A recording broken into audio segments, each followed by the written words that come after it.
it's Raffal, but I really... Hello, I think we'll get started. So welcome to a Royal Air Force Museum lecture. My name's Samuel Hollins. I'm working as the kind of new interim historian and academic access manager at the RAF Museum, taking over from Harry, who'll be giving our talk today. So this talk is on British historical memory with and reference to Marshal of the RAF Sir Arthur Harris. And Dr. Maria Budzinska will be introducing Harry and introducing you to the talk. And we'll have some questions at the end. So if you've got any, write them down and we can ask them at the end. Thank you, Sam. So welcome, everybody. Today we have a pleasure of having Dr. Harry Raffal. It's not for the room, it's for the wider world. Yes, wider world. Harry is the head of collections and research at the Royal Air Force Museum.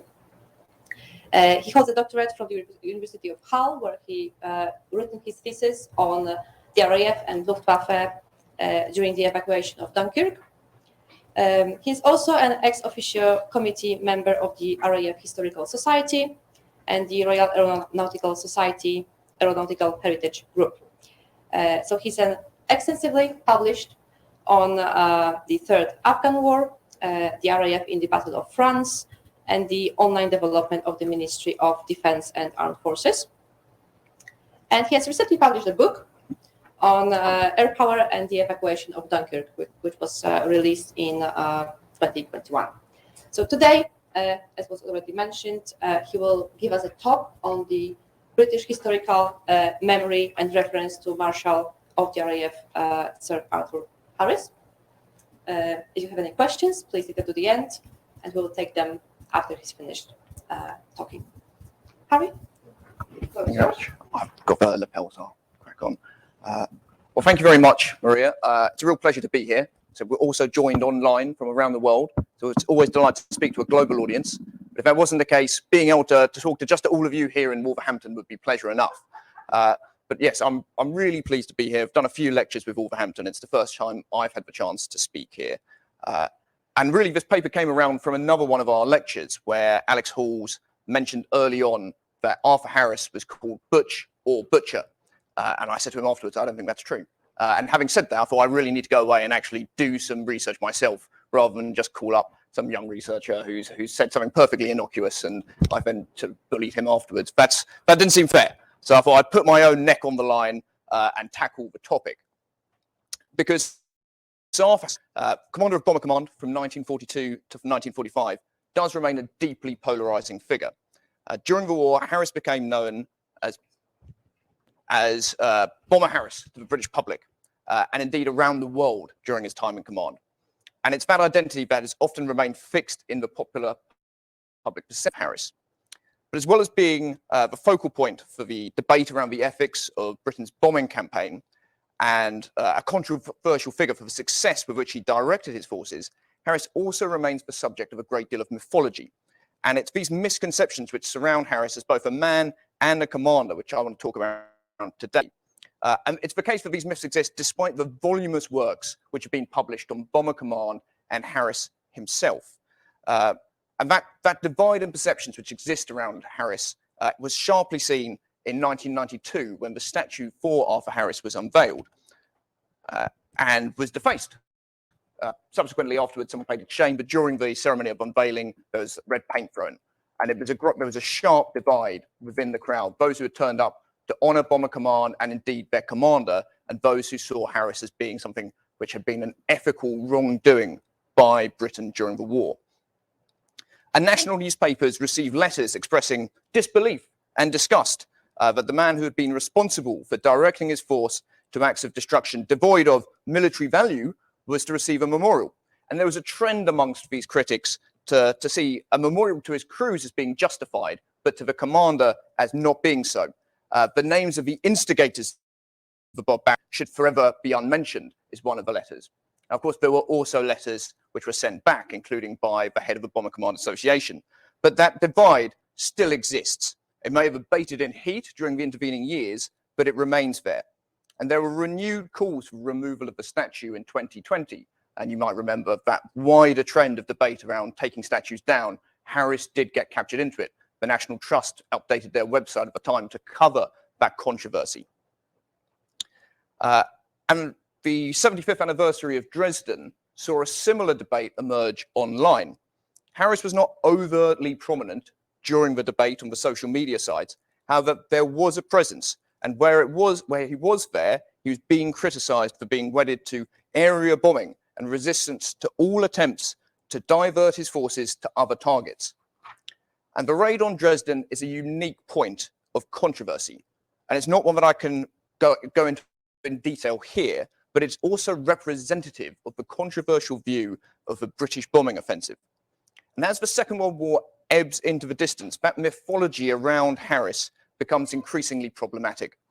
Knowledge of the war is decreasing in the general public, and those simplistic and often flawed interpretations pose a risk to the wider understanding of the importance of the war.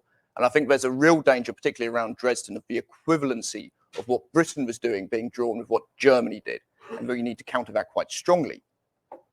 Now, today I'm going to focus on a particular instance of the mythologization regarding Harris, the origin of his nickname Butch, but also some of the controversies which have surrounded Harris, from the reluctance of his support for the Normandy landings, through to the extent to which the British bombing offensive contributed to the defeat of Germany. Now, time precludes me exploring specific instances such as the Pathfinder Force, where there is controversy. However, I'm more than happy to use the Q&A section to go into any specific instances that the audience members might like. And I should also note here, there are two really excellent articles from speeches given to the RAF Historical Society, which have been published in their journals. I don't just say this as a member of their committee, but at £18, it's really a bit of a bargain for membership. So I'd encourage you all to join. The main focus of my talk is going to be the mythologization and the public perception of Harris. Now, I'm going to start with a familiar story that many of you may know if you studied Harris, and it's one which involves him speeding down the London road and being stopped by a policeman. On his way to his headquarters at High Wycombe, the young man, who might often have seen Harris speed down this road because he had a bit of a reputation for being a racer apparently, warned him, "You might have killed somebody, sir." And Harris snapped back, "Young man, I kill thousands of people every night." Now, that story has appeared in numerous works, and it seems to speak really starkly to Harris as a commander. I think we'll picture the man when we hear that story. There's only one problem. The contemporary evidence for that story is virtually non-existent.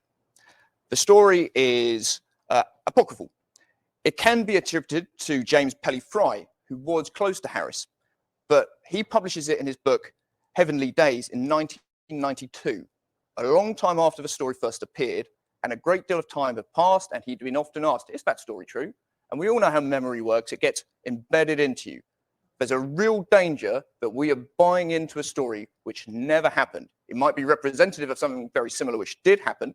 It may even have happened, but we don't have any evidence to support it, really.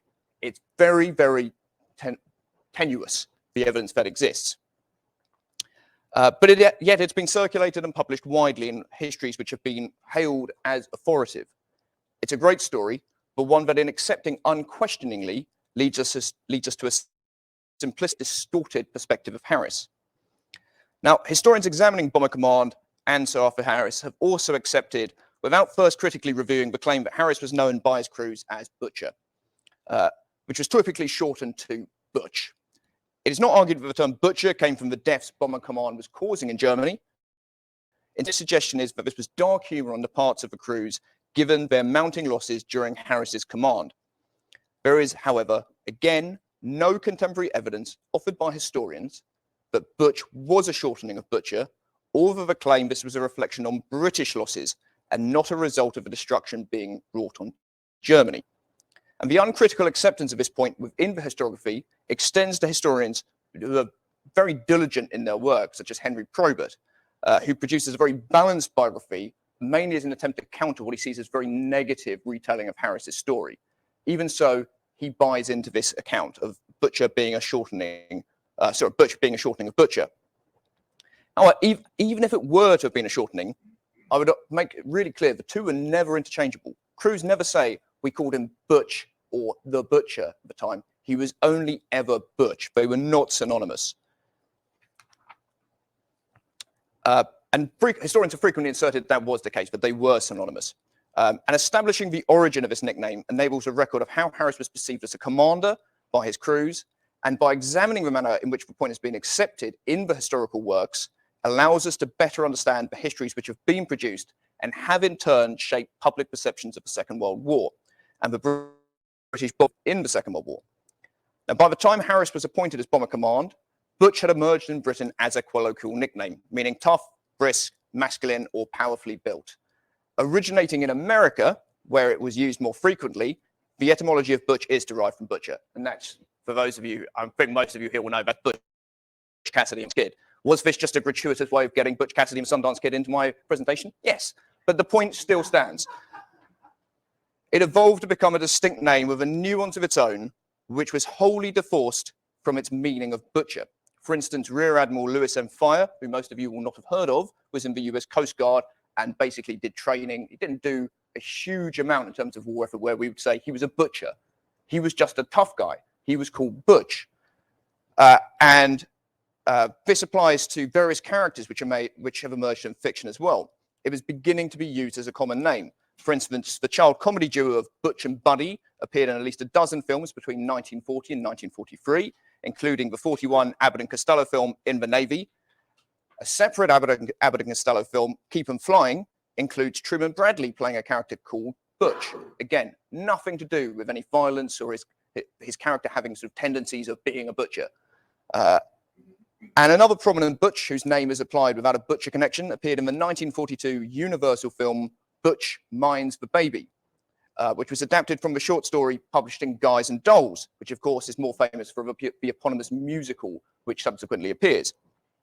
Now, these uses of the names Butch demonstrate that well before the name was applied to Harris, there had been a break from the use of the name Butch, originating with Butcher. RAF personnel would have been familiar with these uses. They would have seen these films in the cinema. They would have been familiar with characters being called Butch. So I do not think we should presuppose that Butch was applied to Harris as a shortening of Butcher. Instead, it emerged as a nickname at a time when he was advocating for the bombing campaign forcefully. And when German propaganda was singling out Harris and decrying his unimaginative and murderous nature. Interestingly, German propaganda uses the term butcher for Harris. I think it's far more likely that we're actually seeing a trend, and this I'm going to touch on in a moment. We're seeing German propaganda seep into our historical understanding of the British bombing effort. All of this doesn't lend itself to the view that Harris's crews applied the name butcher in a vein of dark humor. More complex motives are likely to have been in play. Butch was these men's tough guy, standing up for them and their work, and offering a driving force of victory over Germany, which was likely more of a tonic for their morale than dark-humored nicknames of Harris were. Now, we might at first be inclined to give more weight to the Butcher nickname when we broaden the list of Harris's nicknames, which were voluminous, started from an early age. My favorite is Peter, being a shortening of Peter Pan, which again, I don't think you really think would apply to Harris. Apparently he had a tunic on a ship and it just stuck, as they seem to have done throughout Harris's life. One of his nicknames from Mesopotamia was Blood Harris, which was used by his crews. Again, this seems to suggest a character which would fit with another nickname, the Butcher. Except the reason he was called Blood Harris wasn't because of his personality, though he was well known for being exactly the kind of figure we're familiar with from his time in Bomber Command. Instead, the term Blood Harris came from the color of his hair, which was strawberry blonde. It was red. And the ground crew time had a very good relationship with Harris. They respected his professionalism, his hard work, and importantly, his care for his men. In the words of one fitter from 45 Squadron, Corporal Thompson, they'd have done anything for him. We loved him. An account shared after the war of a speech where Harris bluntly informed his crews that 2/3 would die and the other third would be 2 ranks higher by the time the war ended, might suggest evidence again supporting this nickname of the Butcher. But when we look at how he was reacted, he was cheered to the rafters, according to this story, and he in turn was moved by the response of the men, that it doesn't really fit into this narrative. And what I'm trying to suggest to you is that we are accepting as shorthand something to produce a very narrow image of Harris, which we need to broaden out to truly understand him as a person and in turn the bombing campaign. Now, so basically, there's simply a lack of evidence for these claims.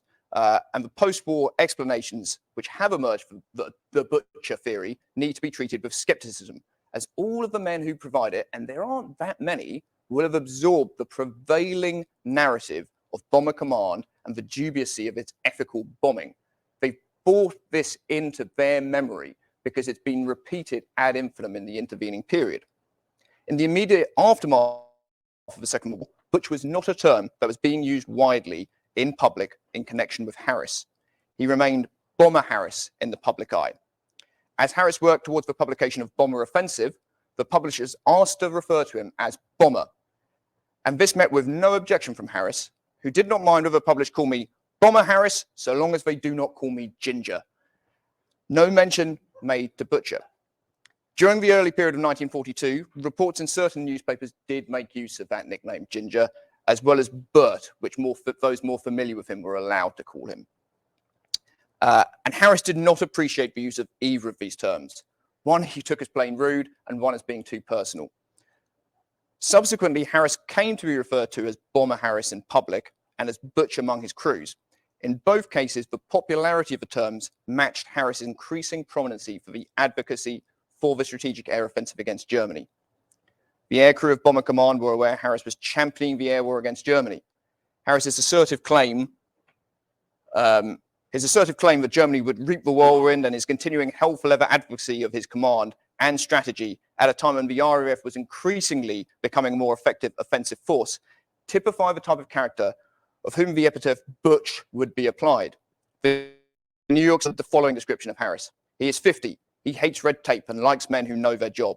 He has always carried a punch, but never before has it been so spectacularly in evidence. The 1,000 bomber raids of 1942, on which Harris staked a great deal to prove that the RAF could develop a meaningful offensive against Germany, reinforced the perception of Harris as being a different and more vigorous character than his predecessor. These attacks brought Harris to the forefront of Britain's war effort, and great play was made in the press of the greatest air raid in history, following the 1,000 bomber raid on Cologne, ahead of which Harris had the following message read at every briefing in every station of Bomber Command: the force of which you form a part has more than 4 times the carrying capacity of the largest air force ever before concentrated on one objective. You have an opportunity to strike a blow which will resound throughout the world. In your hands lie the means of destroying a major part of the resources by which the enemy's war effort is maintained. Press home your attack with the utmost resolution in the knowledge that if you succeed, the most shattering and devastating blow will have been delivered against the vitals of the enemy. Let him have it, right on the chin. Now, that's the type of language which I think you would agree would be used to describe someone called Butch. And Harris was still only the bomber chief to the press at this time. So he had yet to develop this more complicated identity within the British public and this identity of Butch within his crews. In Parliament, the use of this language did lead to some MPs to declare themselves shocked that such language was being employed, accurately, to describe Britain's bombing offensive. And among the public, Harris became implicitly linked with the intensification of the British bombing effort and the development of an effective means to strike back against Germany. He maintained a prominent public presence until the end of the war, and his addresses continued to attract attention. It was the forceful language, character, and pugnaciousness of Harris which represented an immediate and meaningful difference with his predecessor, who was Sir Richard Pearse. A mass observation report on air propaganda produced in December 1940 noted that 75% of the population could not name an air marshal, and that within British media, there were few leading figures or stimulating heroes with personal impact on the mass of civilians. Now, Pearse, Harris's predecessor, did not achieve a meaningful change in this respect. However, Harris's assertive rhetoric, at times almost bombastic, in his public statements on Bomber Command and his internal messages to those in his command have to be understood as marking a step change in achieving a personal impact. This same toughness and self-confidence, self-assertiveness, which differentiated Harris from other RAF commanders, along with a forcefulness and roughness which he projected as part of his public persona, are also key components of when the name Butch is applied in general usage. And this perspective offers a far more realistic and likely trajectory, in my mind, for the development of the Butch sobriquet than has been offered by those suggesting his crew saw him as the Butcher or Chopper Harris. Again, one reference to this nickname, and yet has appeared in published works on him. Moreover, if the use of the word butch was a shortening of butcher, whether applied with a sense of dark humour, irreverence, or criticism, then there should be plentiful evidence of it within the letters and correspondence of aircrew. To date, however, the evidence relies on isolated post-war recollections. If you trace through it, historians start with footnotes. They're really boring. So you don't read the text, you read the bibliography and then the footnotes, and then you read the text. If you read the footnotes for where this nickname comes from, they all point back to other historical works. When you finally trace it through, there is one reference from around the 1980s to this nickname. That's the primary source. There's 2 or 3 other instances from oral histories which have emerged.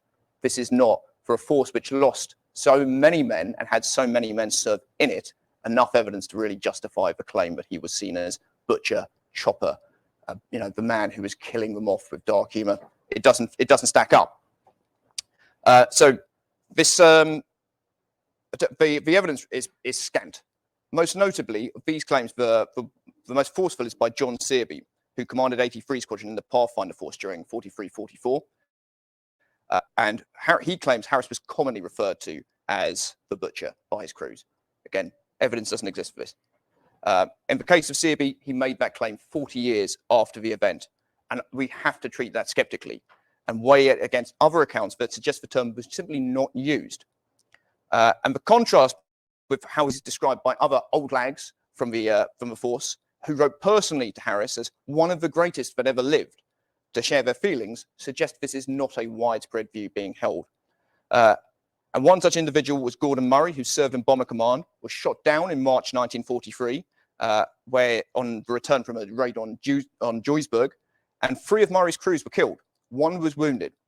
But he wrote the following to Harris of his time in Bomber Command. In spite of our most grievous losses at the time, I cannot remember a happier period or more wonderful feeling that existed in your command at that time. We all felt the impact of your personality in that you would do the impossible to see that we were fully supported in every way, technically, socially, etc. Now, accounts such as these should be given greater consideration, not only in reflections of Butch, but in Harris's wider legacy as a commander. The letters such as Murray's, written 20 years after the war had concluded, were preserved by Harris until his death. I haven't got it in here, actually. There's a slide, there's some images from his archive where on his sort of 75th birthday or something, a long time after the war had ended, Lancaster flies over his house as a sort of tribute. And he's got 2 pictures, and on the back of the card in which they're mounted, he said, "The time a Lancaster flew over for my birthday!" ! Clearly personally touched by it. I think we misunderstand Harris when we don't recognise this sentimental streak which he had within him. Instead, we have a very different perspective of Harris. In many ways, it's emerged from German wartime propaganda. And in important ways, this propaganda has shaped the discussion of Bomber Command as a whole. One example of this is the connection of Butch to Harris. It's a line from German propaganda. To date, the only published instance I have found in Britain which uses the term butcher to describe Harris is within an article which is itself steeped in anti-Semitism. That German claims regarding the morality of Britain's bombing offensive would influence the post-war debate was recognised in the ministry in late 1944. They were writing memorandums about the fact that there was a real danger that the lines that Germany was producing in its propaganda would be repeated back home when the troops were coming over on leave and having been exposed to them. What the Air Ministry did not expect, I imagine, is that British politicians, including Churchill, would so distance themselves from the bombing effort in its entirety. For instance, Peter Lee has calculated there are only 13 pages in Churchill's Histories of the Second World War which relate to the strategic bombing offensive. That's out of, I think, 3,900 pages. So this is not something Churchill looked to own. At this point, the myth of Harris was alone responsible for not only executing but devising the attacks on the German industrial centres is something that really needs to be understood because it is encapsulated in the British public perception. And that individual responsibility, which is mistakenly attributed to Harris for the area bombing offensive, has occurred. A number of outstanding historical studies on the topic, including Peter Gray's, who formerly of this parish. Is Peter still based here? I don't know. That's good news. I haven't seen Peter in a while. But Harris was not responsible for the policy which he executed so effectively once he was appointed Commander-in-Chief of Bomber Command. The formal directive which made German morale its citizens, the primary target for Bomber Command, was issued on the 12th of February 1942. Harris arrived at Bomber Command a week after this directive had been accepted by Bomber Command. Portal himself, the Chief of the Air Staff, had become convinced well before Harris arrived at Bomber Command that except for targets located on the coast or close to it, the RAF attacks would be unproductive until greatly improved navigation and bombing aids were developed. And the directive issued to Bomber Command in 1941 stated, priority selection should be given to those targets in Germany which lie in congested areas where the greatest moral effect is likely to result. This was followed up by the Deputy Chief of the Air Staff, one Arthur Harris, who noted that Stuttgart and Mannheim, with their industrial supporting manufacture of U-boats, would be suitable as area objectives, and their attack should have high moral value. So Harris is implicit in Bomber Command strategy. We shouldn't try and divorce him from responsibility for it. He wouldn't want that either. He was perfectly willing to own what he did. However, that responsibility is not his alone, and the strategy which earned him both promotion in rank and appointment, ultimately to Commander-in-Chief of Bomber Command, that view got him there. He didn't get there in spite of that view. He got there because of that view. His superiors promoted him because of it. He was accepted by politicians because of it. The responsibility for the area bombing offensive also rests, indeed primarily so, with the British government. The directives for coordinating the attacks were sent by the Air Ministry, but the cabinet was aware and had agreed of what the bombing offensive entailed. Sorry, I can't do it now. Entailed. And collective responsibility meant that every member of the cabinet. There we go. I've skipped several ahead. Where are we? There we go. Collective responsibility means the war cabinet bought into this. So there is no evading responsibility for anyone who served in the British government. They were in the cabinet was informed and ultimately agreed to this policy. It is a shared responsibility. And the Prime Minister, despite his subsequent attempts to distance himself from the achievements of Bomber Command, was also well aware of what the attacks entailed. It's interesting to see also the success that Harris had in changing Churchill's mind. He goes from thinking it was not decisive but better than doing nothing and a formidable method of striking the enemy, through past the 1,000 bomber raids, to saying to Stalin, we shall show no mercy, and that if needs be, we will shatter almost every dwelling in almost every German city. So Churchill was well aware and accepting of this strategy. So the means were formalized and agreed between the British and American leaders at the Casablanca Conference in January 1943. So again, this is not just a British decision, it is an Allied decision, and a part of the point-blank directives. And during the war, the British strategic bombing campaign was also accurately understood by the British public, despite the obfuscations of the British authorities. So a really important point. The fact that it wasn't explicitly said to the public that this would entail attacks on German cities which killed German civilians did not mean that they did not understand that attacks on German cities by their nature entailed killing German civilians. The reality was evident from the reports of the destruction and the extensive reporting from newspapers, newsrooms, and film. So the British public were well informed. And despite official claims that only purely military targets were being attacked, reporting on the scale of the destruction meant it was evident what was occurring. And throughout the war, the British public understood and supported the campaign. The vast majority rejected the moral objections which were raised by only a small number of public figures. And from the summer of 1940, newspaper editorials were also openly discussing that bombing killed industrial workers in tens of thousands. And to the end of the war, when the German support for their own bombing campaign was contrasted to the fate they now received, the British press were remarkably consistent in their support for the British bombing offensive. Only post-war did the perspective of Bomber Command change, with a sharp divide entering into the narrative. And inaccurate accounts of the bombing offensive being widely disseminated within Britain, politicians seeking to abdicate responsibility and instead placed the burden on one man, Harris. And in this, they've largely been successful. The histories which subsequently emerged during the 1950s furthered the extent to which Harris became synonymous with the bombing campaign of Germany. The peace movement which emerged during the 1960s then led to works in the media which further deepened this perception in large sections of the British public opinion and culture. For instance, in 1963, Richard Crosman, in a politically charged attack on the Dresden raid, argued that it was in the aftermath of this operation that, From that moment, Bomber Command, which had for years been the object of adulation, became increasingly discredited, and the nickname of its chief changed from Bomber Harris to Butcher Harris. So here again, we see British public discourse being directly shaped by German propaganda, because this was being furthered by works of a notorious Holocaust denier, whose now discredited work on Dresden was influential in creating the very myth that 100,000 people may have been killed there.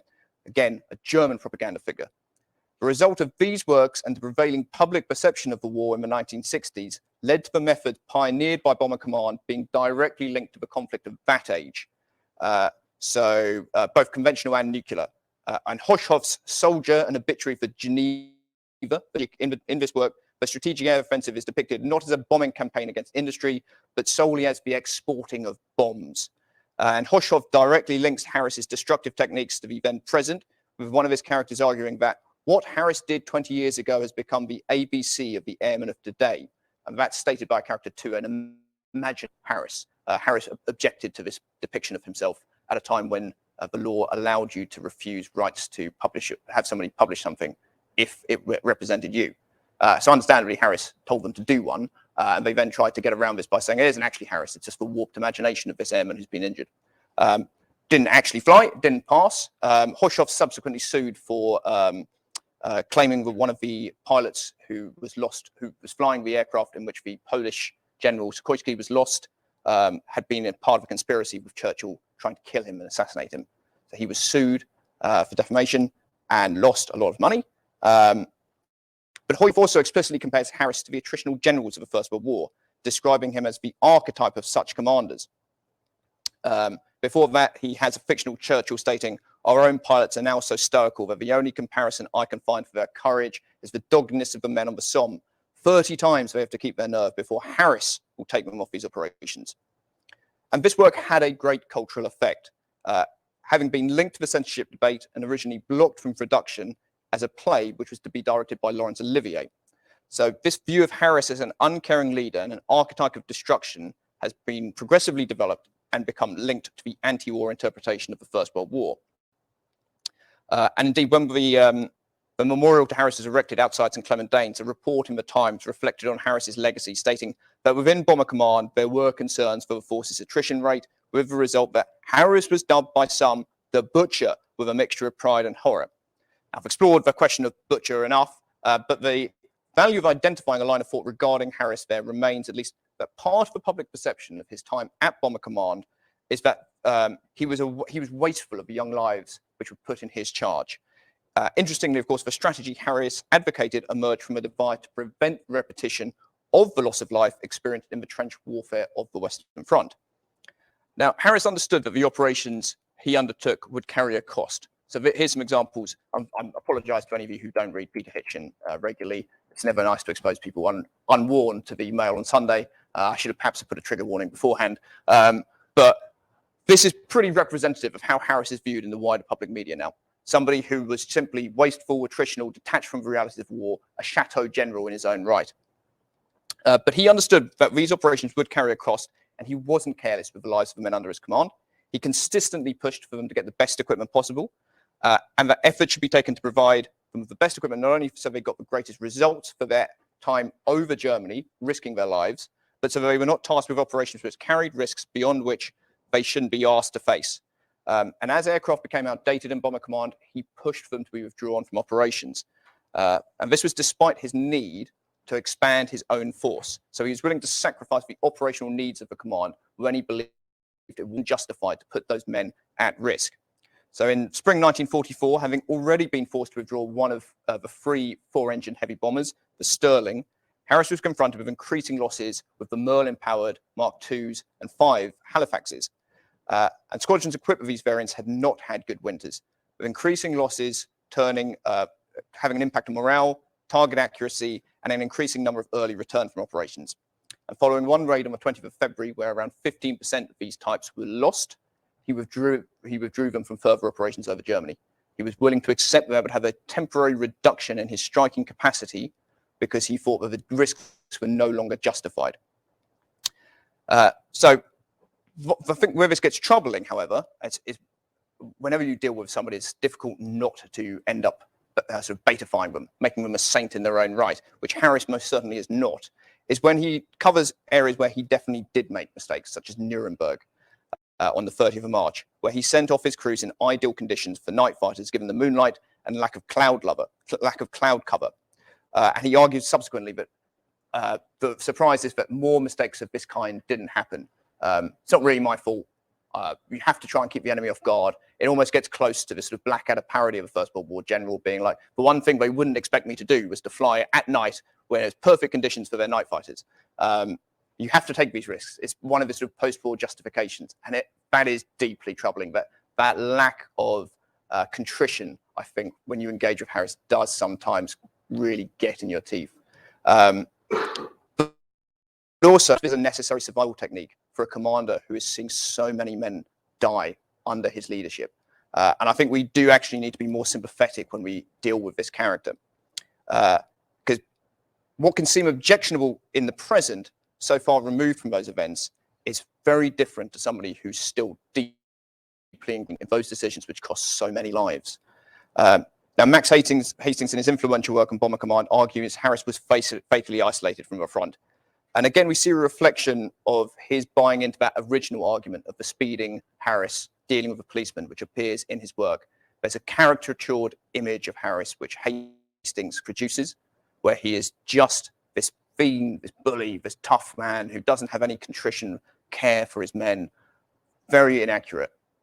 And you see it right at the end when Hastings describes Harris's letter to Portal, which he almost describes as being sort of cringeworthy. And I think Hastings essentially implies that Harris is kissing Portal's ass at this point, which is really, actually, if you know Harris, quite unfair. He writes to him saying, whatever our disagreements, which I'm sure were all my fault, I've always respected my time working with you. He writes a very similar letter to Playfair, who many of you may not have heard of, where he, after leading his command, says, I know that you will not appreciate a personal letter, and I hope you'll forgive it, but everything that I have learned as a commander, I have learned from you, and I will always remember my time serving under you. It is not something where he thinks, I'm going to gain personal stakes in this. Harris was never particularly concerned in that regard. One of Churchill's favourites in the Second World War was serving under him, a man who had provided Churchill with information pre-war in terms of his battles against rearmament, trying to provide intelligence to show we were behind the Germans in the armament race. And this man used Churchill's names quite frequently. He'd always had positive reviews. Harris wrote a damning and scathing assessment of him when he left his command, refused to retract it, and went to Churchill himself to say, I'm using your name, and I won't have it done under my command. When he was threatened by this man in an interview, who said, I've broken other commanders. I did for Tedder. I didn't really enjoy it because I quite liked him. Harris still didn't back down. He wasn't overly concerned with his reputation. He was concerned with doing his job, and that's a trend we see throughout this time. And so I think I'm going to wrap up. I had hoped to cover D-Day, but you can say I'm already pressed for time. So perhaps we'll cover it in the Q&As. But what I would say is that the casual acceptance of Harris within academic works and popular discourse has been partially enabled by Harris's forthright opinions on the brutal nature of the war he waged. And despite recognizing the brutality of this process, Harris always believed that it was appropriate, and that if the German people were willing to let the Nazi regime drag them down into the disaster they were facing, that was their choice. For him, it was better 10 Bosches suffered than one of our people. And a lack of critical engagement of Harris as an individual and a commander has led to a shallow perception where he's seen solely as a merchant of destruction. To a large extent, this is a consequence of his willingness to vocally advocate the role and effect of his command without apology or regret. By unquestionably accepting the narrative that Harris was called the Butcher, and that this was due to the distance from his crews and the deaths ordered under his command, we do not have to address the fact that Harris was a complicated character, a man who was far more emotionally intelligent than we might wish to assume. And by accepting a brutish reputation of Harris as the Butcher, we do not have to ask ourselves whether or not we would make those same command decisions that he did, faced in those same circumstances. Our choice of terminology for Harris is a reflection of ourselves as much as it is for Butch. And I'm going to end with a quote from Wing Commander Millington, the Member of Parliament for Chelmsford, which he shared with the House of Commons in 1949 after the first Bomber Command Association, when he said, with about 8 other thousand people, I went to the Albert Hall. there was considerable research by groups of men all over the place into the whereabouts of a certain gentleman called Butch. Now, at that first reunion, when the third part of the program opened up and Tedder was due to come on stage as Chief of the Air Staff, the crews there started chanting, "Where's Bert? We want Harris. Where's Butch? We want Butch." The tide of public opinion had already meant Harris had left the country. He was in South Africa at this time. But his message to his crews, which was played by recording, was, "I'm sorry indeed not to be with you tonight. Don't think that I've forgotten you or that I will ever forget all that you have accomplished or the awful conditions under which you achieved so much.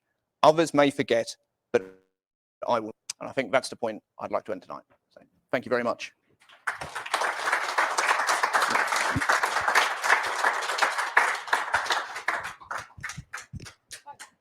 Thank you very much, Harry. It was fascinating talk. I was finding it very interesting to see how myths are being created and how they get into our everyday language. Right, so any questions? If you have any questions, please raise your hand and we will take them in order. Yes, please. Mike, sorry.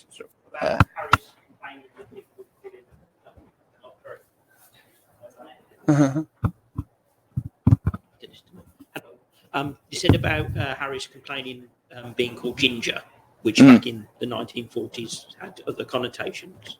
And now, since the Village People, we know that Butch has other connotations. Was it black humour on the part of the crews about his personal life?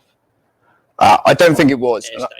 There is the start of that trend happening, but it hasn't reached the sort of, I'm not sure if climax is the right word to use in this circumstance. But you'll see it more described as female WAFs, for instance, sometimes carry the name Butch.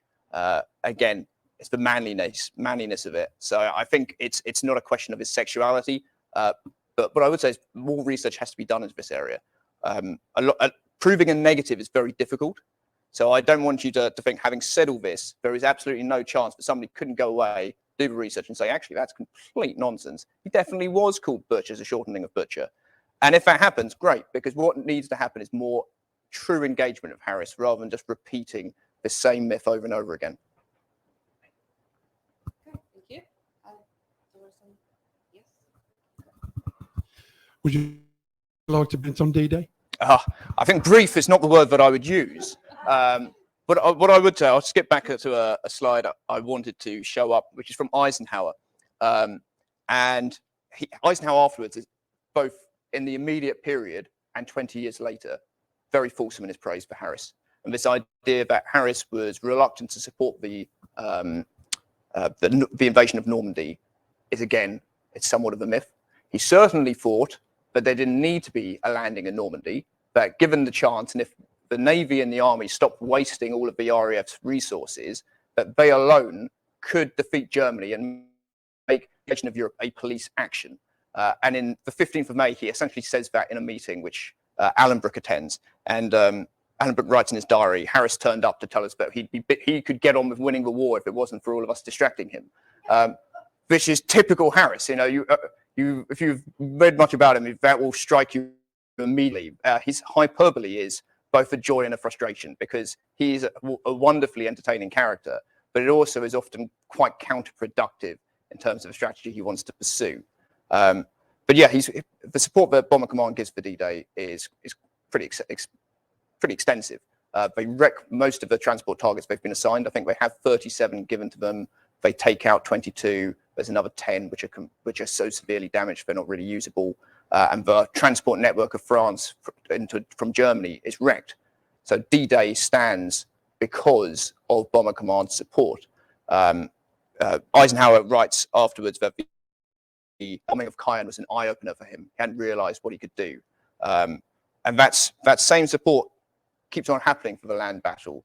Tedder writes afterwards that the ground forces essentially became doped with air power.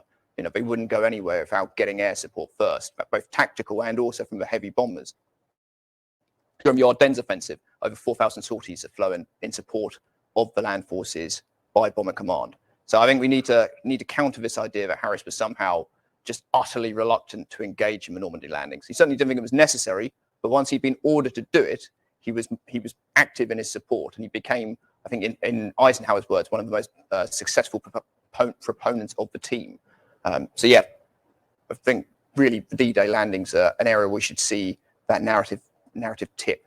But in fairness, quite a lot of the historical works do reflect that on Harris. It's just not been brought into this public understanding because works such as Max Hastings writes in such a wonderful way that they've been reprinted and they still hold the public imagination. Similarly, Churchill's histories of the Second World War, I think we tend to forget how influential they are because they fed through generations so that today when people have very simplistic understandings of the Second World War, they're relying on hear from their parents and their parents' parents, many of whom will have read Churchill's history of the Second World War, will have been told what Churchill said about the Second World War.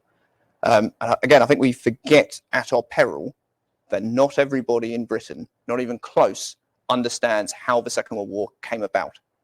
So that's, I think, almost the call to arms I would have on this is that the reason we need to engage with Harris more closely is those very simplistic interpretations of him are deeply negative for how we can actually share the story of the Second World War and why it was important.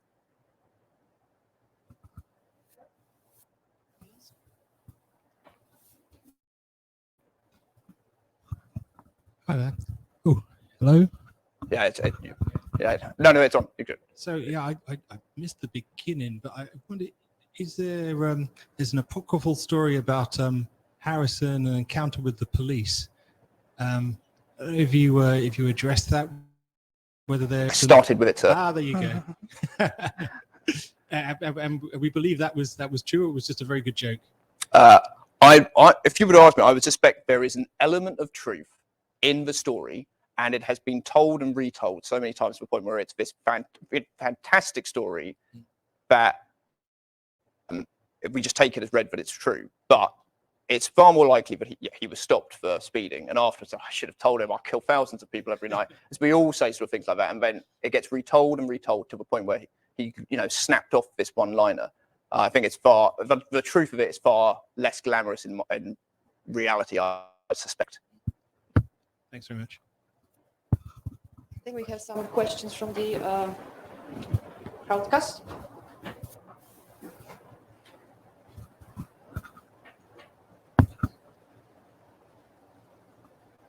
Lydia Jane on Crowdcast asks, are the British people and government guilty of scapegoating Harris and Bomber Command in order to distance themselves from the very methods and tactics they supported and sanctioned during the war itself? Yes. I mean, it's a short answer. Yes. There's no doubt the British public were aware of what was going on. Now, whether or not you personally decide today that the bombing offensive was ethically right or ethically wrong, I think is a moral choice everybody needs to make. And it's an individual choice. People will come to different answers and they should discuss that. But there isn't much doubt that the figures in Britain who were crying out moral objections at the time were few and far between. And again, we talked about equivalency earlier in a different context. What we often see is an equivalency between the critics of Bomber Command and the supporters, which leads it to seem it's almost a 50-50 divide. There was not. It was quite clear that the British public and throughout Britain, whether it's from the military, the elites, politicians, or the general public, were very supportive of Bomber Command. Right. Any more questions from the room?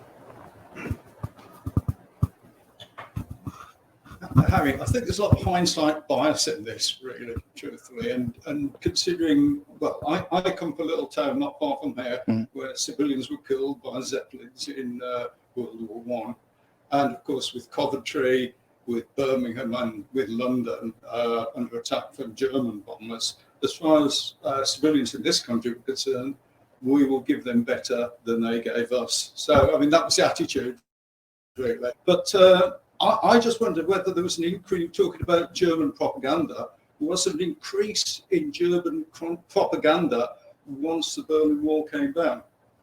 Because obviously, the place we're talking about now was in East Germany, West Germany, so it's controlled basically by the Russians post-war, and then East Germans who just followed the Russian line. So I mean, I think that needs to be taken into consideration. Their perspective of the Second World War in East Germany was quite different in West Germany. Have you found that? That's a really interesting question. I mean, I can say that I know that when the Dresden raid is discussed within Dresden itself, because the Russian forces are occupying it, they're very keen to stress this was the Allies who did this. Look what the Allies did. There's no attempt to sort of have reconciliation going on from the Soviet authorities. It's very difficult to then trace through what the effect of that is. I think there is within the German psyche more widely, a tilt around certain raids like Dresden being committed against innocents rather than industrial workers, say, or targets. And Dresden's a very complicated raid because it's bound in with a lot of other particular types of political agendas going on. So, for instance, you hear about being the Florence on the Elbe, as if there's a distinction between attacking a city which has a cultural connection as well as military targets, as opposed to just attacking a military city, which I think is slightly problematic. It's interesting, it always comes up. How much that then creeps through, I couldn't say from East Germany. I don't think that fall of the Berlin Wall itself is significant for how it then comes over to Britain. Whether or not it's influenced Germany, the West Germans more, I think that's a really interesting question, and one I haven't explicitly thought about. I'm not sure how I'll try and fish through the sort of captures I've done to see if I can pick it out. But I think Hoshov himself might have been from East Germany, which is interesting. Again, that sort of the soldiers are sort of testament to Geneva. It interests me because I was in the RAF in Germany in the late 60s, and a lot of senior NCOs and senior officers were still from World War II. There was still that hangover. And I had some good German friends, and I never heard anybody criticise, as we call him, Bomber Harris. And I must admit, Butcher Harris just never crossed our path in any way at all. But there was no antagonism against that. And I went to Cologne regularly, in Dusseldorf, and there was still in the late 60s, sort of hits that were hit in the early 1940s and hadn't been put back together again.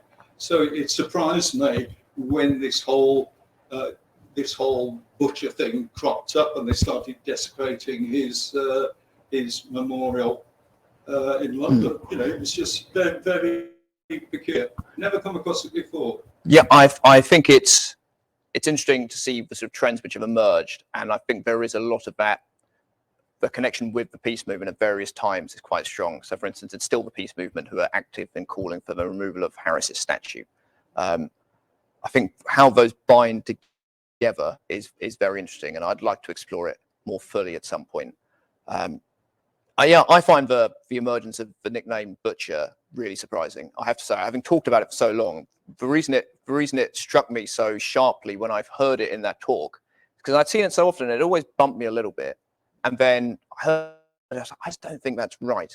And it surprised me it's occurred so often in British histories, because I was certainly brought up where Butch was a nickname that people had. I worked with a guy who was called Butch. He was about 85. I was doing a job as an electrician, and I said, "Don't worry." This guy told me, "Don't worry, Harry, I've got some help for you." And this doddery old 85-year-old turned up, hands shaking. I said, "Do you want to? What's your name?" Butch. "Do you want a coffee?" Yeah. Sort of shaking away, and then we got to work. He went dead still. Absolutely amazing guy to work with. It was the type of name you'd come across. I don't know the view in this room whether or not Butch is a surprising nickname.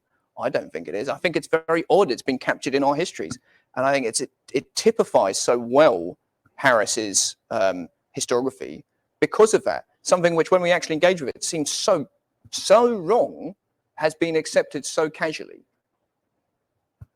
Yeah, I mean, the Americans, they did the same thing, basically. It might not be at the same time.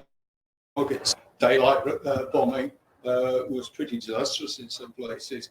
And after the war of Vietnam, Americans carpet bombed. But if we draw a parallel today, what's Putin doing? He's trying to destroy the civilian population of Ukraine. So they must have thought that was effective. So why pick on one person? I think there's the morality case from the Second World War, I think, is very different to the period afterwards, because precision leaps forward so quickly in the immediate period afterwards. I think the things which we would not accept today as being justifiable acts of war, because accuracy does allow you, if you wish to have those targets, did not really exist, even towards the late period of war. There's, again, that's a myth that the accuracy had leapt forward so greatly that Bomber Command could have abandoned all these area bombings. And again, that's not quite accurate. But today, far more accurate means that exist. And the second part of this is that during the Second World War, there was a choice Britain faced. It could have surrendered.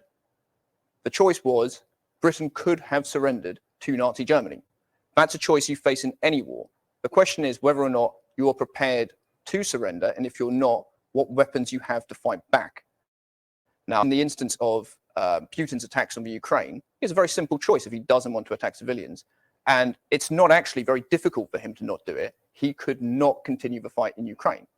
He doesn't have to actually give up very much. So it's a very different ballpark. And I think I'd caution very strongly between suggesting comparisons between Ukraine and Bomber Command. Vietnam's slightly different, though, of course, because, of course, the Americans had an option. They could have withdrawn. They saw it as that intrinsic conflict of communism, as you'll know. And so, again, there was that binding in that they didn't have a choice. But as soon as you recognize you do, you can actually ask, are the weapons we're applying, do they morally fit that outcome? And it's a personal perspective, as all of this talk is, but I've always thought that Bomber Command's attacks were morally justifiable.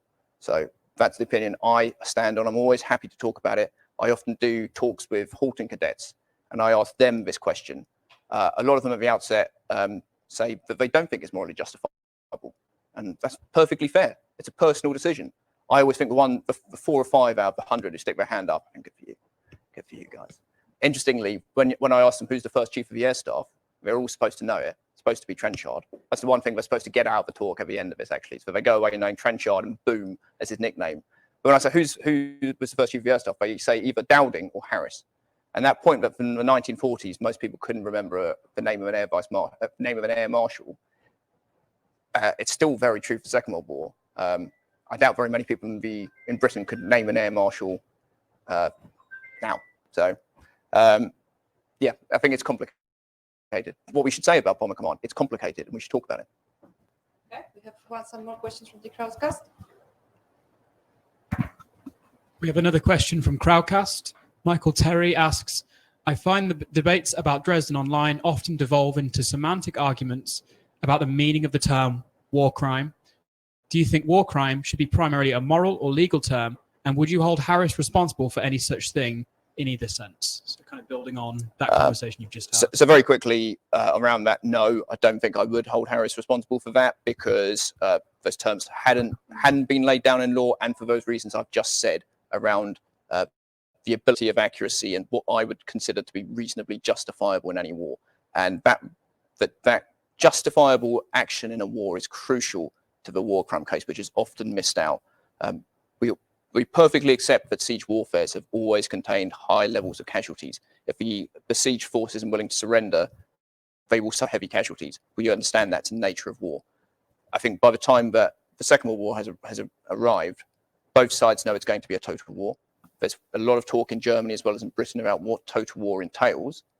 And that's the path that it leads towards. We face a total war. And for that reason, I don't think you can actually argue that this was a war crime. Okay, other question in the room? I've just been thinking as this has been going on. Maybe there is something peculiar in the British psyche, and it's about a sense of fair play. So it was unquestionably the case that there was widespread support for the tactics that Bomber Command under Harris deployed during the war. But maybe at the end of it, there was really a sense of embarrassment that the national mood captured. I mean, if you've only got one look at the memorial to Harris, so how long it took to get a memorial to Bomber Command put up in the country. I just wonder whether there's something peculiar to the British in the way that doesn't exist either those that we were fighting, or even taking the States with what was done in Hiroshima and later on? Well, I certainly think there is something peculiar about the British psyche, but I'm not sure that's necessarily going to answer that question. What I think is important to remember is that post-Dresden, the casualties the British and the American armies faced, not even to consider the Russians, still pretty heavy. I think 96,000 casualties. Now, how many needed to be additional casualties for Dresden not to have taken place is the question I think I would ask any person who really argues against these attacks at one point. Now, Harris would have said Dresden wasn't worth the bones of one British grenadier. Again, pretty classic hyperbole by Harris. I'm not sure if he'd really have packed that up. But where do you draw the line? And that's the difficult moral issue you face with these decisions. And I think we need to have a better conversation around this. There's not any satisfaction in seeing what happened to these German cities. War is absolutely brutal. That's what we faced. Now, a lot of Harris's talks earlier on in the war were around, when they were broadcast to Germany, were around crying out for the German people to capitulate. And the idea was that these were attacks on morale. Yes, we knew they would kill civilians, but they should overthrow the Nazi party. And it was thought that that would occur.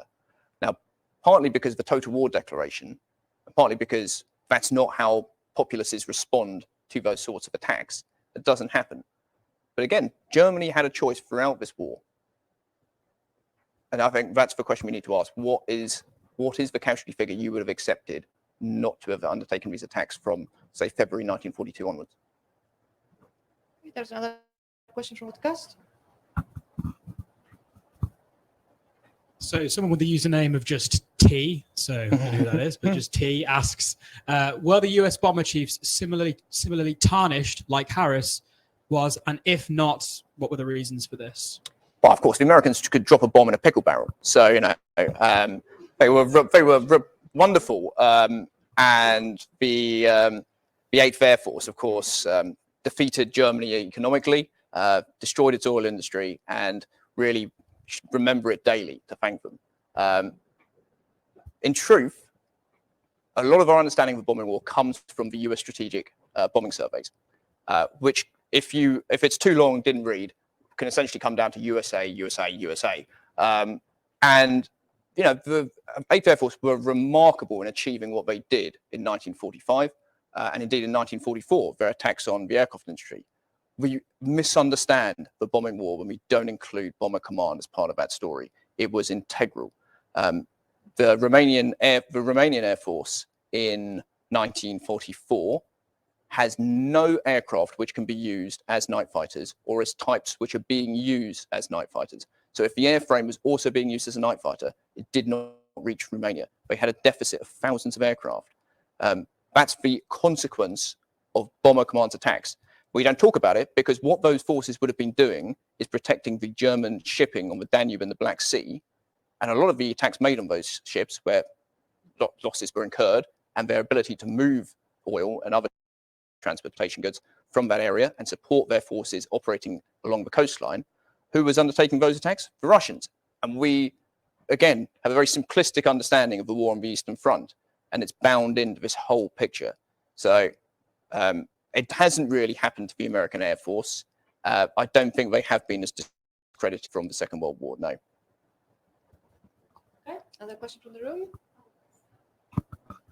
Do you know the people that disagree with the bombing campaign, what would be their alternative suggestion? So I think a lot of it rolls back to the idea that if Britain hadn't invested in a long-range bombing force, it would have had industrial capacity and resources to invest into other weapons, other techniques to try and win the war. So their alternative is a completely different strategy to use the industrial resources in a different way.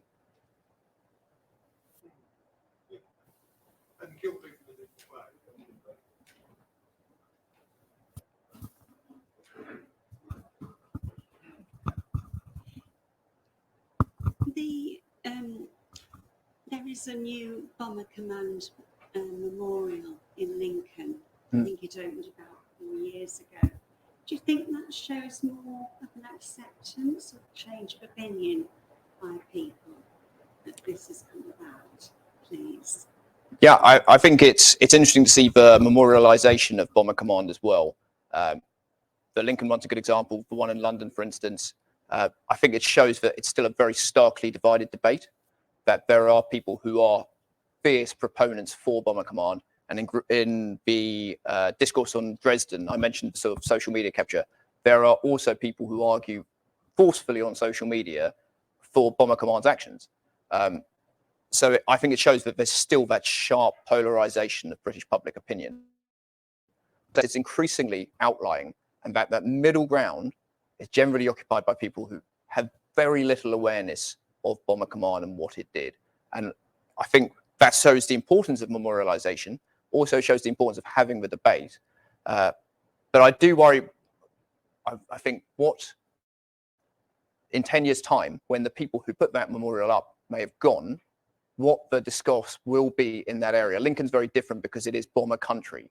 But outside of that area, what is the discourse that's happening? You know, I don't understand how anyone can really go along and deface Bomber Command Memorial. I do understand how someone can deface Harris's memorial. For me, it's always a struggle to understand that point of view. And I think the danger is that when we're not having nuanced arguments, it allows people to develop very simplistic arguments, which are easy and comforting. And those sort of things happen. Okay, thank you. We have one more question from the room. If the Bomber Command lose the nuclear bomb instead of the Americans, what would his reputation be? So if it hadn't been for the American bombing, what would Harris's reputation have been? Is that right? Yeah. Yeah. That's interesting. I think that we would probably still be negative, because there were figures within the Air Ministry who had their own idea of how the bombing war should be fought.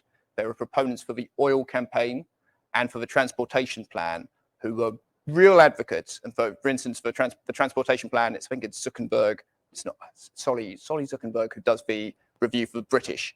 He's a proponent of a transportation plan, and he essentially argues the transportation plan is what Bomber Command should have done.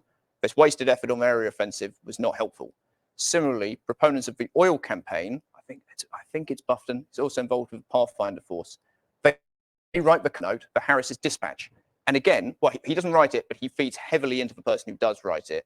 And another person who reviews it says, I think this has gone too far the other way.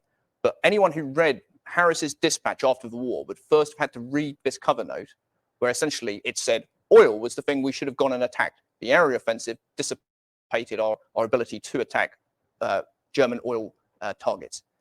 Interestingly, the American strategic bombing offensive, which does not really support Bomber Command in the main, notes that in November 1944, all of Bomber Command's oil targets were out of action. They were mainly around the Ruhr, and they were linked to the synthetic production of fuel from coal, and Bomber Command had put them out of action. But I think Harris's fierce advocacy for area bombing and the way that his critics occupied positions which allowed them essentially to get ahead of the debate, and in turn, Harris's hyperbole feeding into this, all culminates in a very easy line of attack on him. So I think we'd still have quite a negative view of Bomber Command. And again, the politicians stepped far away from responsibility for this and left Harris on his own, saying this was the right thing to do. Okay. Thank you very much. Oh, one more.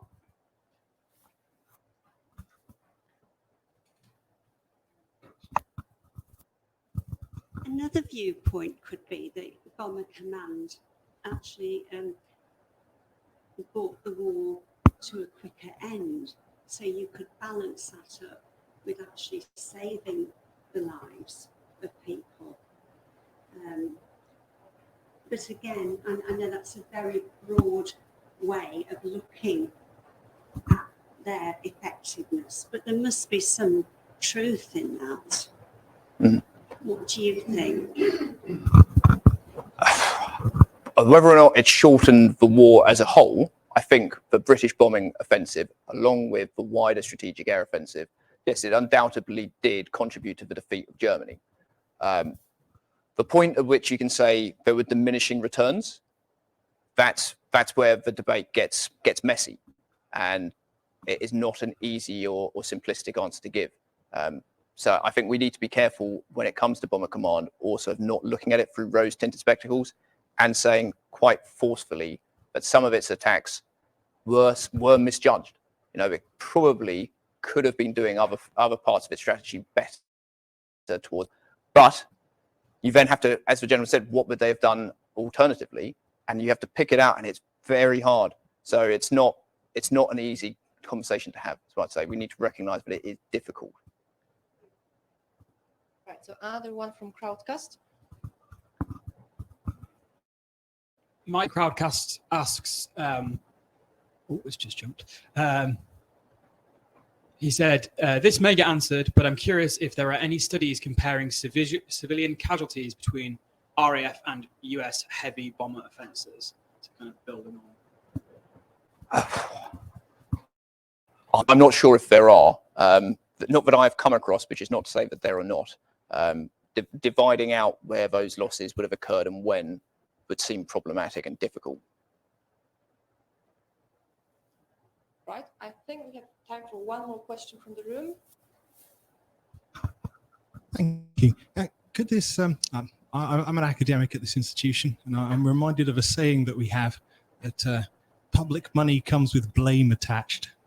Could this not just be a case of, as you know, we have the narratives that we need at the time, and if you took that public money, you will be blamed. And as they move around, as they've needed to find someone to blame, that's become Harris's role, and that's always the role of people who involve themselves in these initiatives.